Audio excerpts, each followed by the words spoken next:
Hey guys, Drifter here, just playing some very casual Modern Warfare 3 today, but absolutely stomping ass with my new M16A4. I really like the update on this gun. Now that it does 50 damage up close, I can spray people and get them out of my face, and the increased rate of fire makes it more dangerous at long range, but I still prefer my handy-dandy MP9 at close range when I have time to swap, because when people get in my face, I just kind of like to spray them down with the M16. The one burst can kill quickly, but if I miss that one burst, I'm kind of screwed. Now, the last Modern Warfare video I posted, I wasn't very happy about things, but I've calmed down now. I'm not going to be such a drama queen or an emo girl. I took about a week and a half off from Call of Duty, and now that I'm back and I don't have to review weapons or work on anything, I can just kind of play casually and play the games I want to play, like this one. You're going to see me swapping back and forth between Moab hunting with my M16 and actually wanting to win and get the objectives, because I don't like to lose. I almost never let my team lose, but I was also going for Moabs. It didn't really quite work with the Moabs. Got a lot of specialist bonus in this game.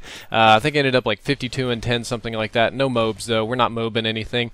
I'd like to tell you about a series of unusual events that led to me hosting this week's top 5 CoD Plays on the youtube.com/videogames channel. Now I'm going to put a link up in the top left-hand corner of the screen that goes to that episode. It was actually pretty fun to host a CoD play, like a countdown kind of show. I've never done that before, so you can go check that out. It's only like 2 or 3 minutes long. It also kind of reminded me of how bad I am at Call of Duty compared to other people, but the story is mostly about me meeting the people from the Video Games channel.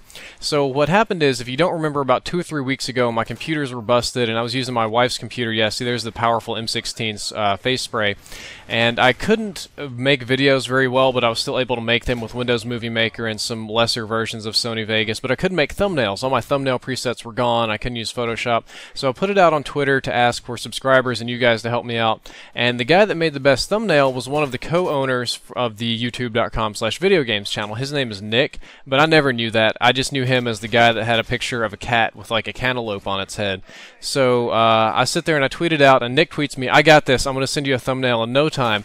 And I'm like, great, cat and cantaloupe guy that can't write all that well is going to send me a thumbnail. I can't wait to see how this turns out. Turns out cat and cantaloupe guy owns the YouTube channel, and he's a pretty bright guy, and the weird typing is because he doesn't speak English as his native language. Made an awesome thumbnail. I used it. Talked to him on Skype a little bit. And he's like, "Yeah, I'm the co-owner of this channel. We'd like to get your content on here." Okay.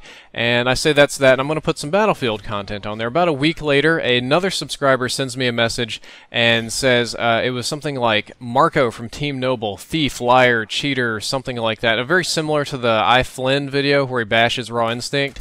And I watched it for a little bit, made all sorts of strange accusations, and I left some comments and interacted with him on Twitter asking for proof. Didn't really get a lot in that nature. And Marco saw it and contacted me like immediately, like blew up my wall with Twitter posts. If you don't know, he used to own Team Noble, and he's like, "Dude, blah blah blah, here's the proof that that never happened," and lots of other things. Look, I don't want people thinking bad about me in the community, and I wanted to reach out with you. So I met him because he was trying to defend himself from somebody, and he didn't want me to like jump on there and white knight the cause, which I don't normally do anyway. People send me all kinds of stuff to white knight, and that's not really my business, so I try and stay out of it. And I get to talking to him, and he's like, "Yeah, I was talking with Nick, and I think we'd really like your content for the Video Games channel." So I talk with him and go through all the like formal stuff and get set up to post.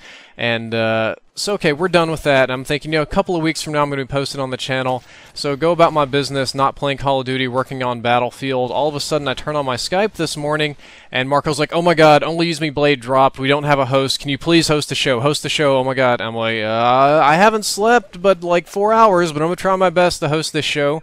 And part of this is you host the show, and then you do a little shout out, which is kind of the purpose of this video. It's one of the reasons I was playing COD.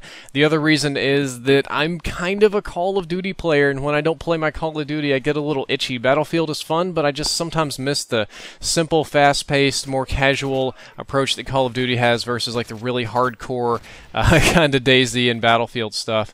And I got on here. This is about the second or third game using my M16. They were all good, but I just started shredding people in this game. I really like this gun now. I'd highly recommend it. I'm using it with silencer just because I'm Moab hunting. If I were using assault or support kill streaks, I'd probably take that off because it does murk my range a little bit. And that 5-minute spill is the long and short of why I'm playing Call of Duty today. Kind of glad I did. I feel better about myself after stomping people with the M16, but I'd appreciate it if you'd go take a look at my commentary on the Video Games channel and leave some feedback. I want to see what you guys think about me doing these countdown kind of shows. I might start one for this channel. You can click the annotation, it'll open a new window, won't close this video, or you can click the link link down there in the description. I do have some bad news, some very bad news. I guess it's really not that bad, but I'm kind of a stickler for some things. All of the excessive gaming and editing and computer work has permanently damaged my eyes. I have an astigmatism in my left eye now, and I have severe dry eyes. I noticed the left eye was getting blurry a lot, that my vision was decreasing, and it got to a point where it was concerning, so I went to an optometrist, and he said that it was just a common astigmatism from too much close work, computer, video games. The dry eyes is because I leave my eyes open and stare at the screens for too long, and I have to wear glasses now. My vision actually isn't bad. What it used to be, my left eye was my dominant eye, and it had 20/10 vision, which is basically double normal, and the right eye was 20/15. Now the left eye is 20/20, and the right one was 20/15. So the vision I thought was bad was 20/20, which I guess isn't that bad. But I'm going to have to wear glasses to prevent any further damage if I choose to continue gaming, which I do. I really like gaming, and I'm going to continue that. So I'm going to be wearing glasses from here on in. I don't have any pictures yet because they're not made. I'm getting them special ordered. I think they're going to look dead sexy. It's going to make me look very sophisticated and yeah, just a lot sexier in general. Hopefully. It's really kind of annoying because it makes me feel like I have inferior eyes, but it's not that bad. I can still pop people with my shotguns and rifles at long ranges because long range vision is fine. Up close is a little bit different. I have some fan mail that I got in recently. I opened up that P.O. box. I didn't really expect people to send much, but I got one letter almost right away from a person called Mr. Derpington in California. It was a handwritten letter saying that he liked the commentary and stuff, but he was really interested in the Epic Dream commentary and had an epic dream of his own where it was a sort of dystopian future and he was fighting against evil government agents because he'd been recently reading the book Fahrenheit 451. This came with an entire story and a map, and he wanted me to turn it into a commentary, and I was supposed to kind of hand reply to this video and write back, but I'm really lazy about that, so I'd rather write and talk back in the form of a commentary. And I'd like to say that while your story is interesting and that it would be a little bit fun to elaborate on, my general rule of thumb is I'm not posting up other people's dreams, and I'm extremely leery with the ghost stories too, because I've had tons and tons and tons of people just completely make up fake stuff or really bad stuff or try and troll me. So I'm very, very cautious about this. It's mostly only other commentators now or people that I know or somebody that are like dropping picture proof or something like that would get on the ghost stories or the Epic Dream series. I got another letter from somebody who titled himself Random Guy of Awesome from Illinois. This letter is actually really short, so I'm going to go ahead and read all of it. It says, "To Drifter, Ozzy, and wife." Kind of funny he spelled Ozzy with a 0 instead of an O, like my O carries over. Anyway, I'd love to thank you for all the wonderful commentary. I love the in-depth on MW3 and BF3, even though I don't even play BF3. Therefore, I got you this gift. I took a visit to my grandpa in Florida this summer. Whenever I go near my grandpa's, it's a must to go to a special pier called Pier 60 in Clearwater Beach. They have all these vendors that usually have the most pointless but interesting stuff. I saw this coconut shell necklace and immediately thought of you because of the yin-yang symbol. I hope you like it. Thank you for making all of your videos, from Random Guy of Awesome. And when I opened it up, there was a coconut shell necklace with a cloth tether that I put it around my neck, and it had a yin-yang on it, which is really cool because I really like yin-yangs. Unfortunately, I can't wear it. The reason I can't wear this necklace is because I have a different necklace which I wear every single day. It's a jade dragon necklace, which my wife bought me a long time ago. Basically, it was like 4 to 6 months into the time that we'd been dating. This was 2006, maybe very early 2007, and she went to AWA, which is one of the very few anime conventions in the South, and they were selling lots and lots of nerdy gifts and t-shirts, and she was really pimping up these ninja shoes that was going to like allow me to run up walls like I was an anime character or something like that.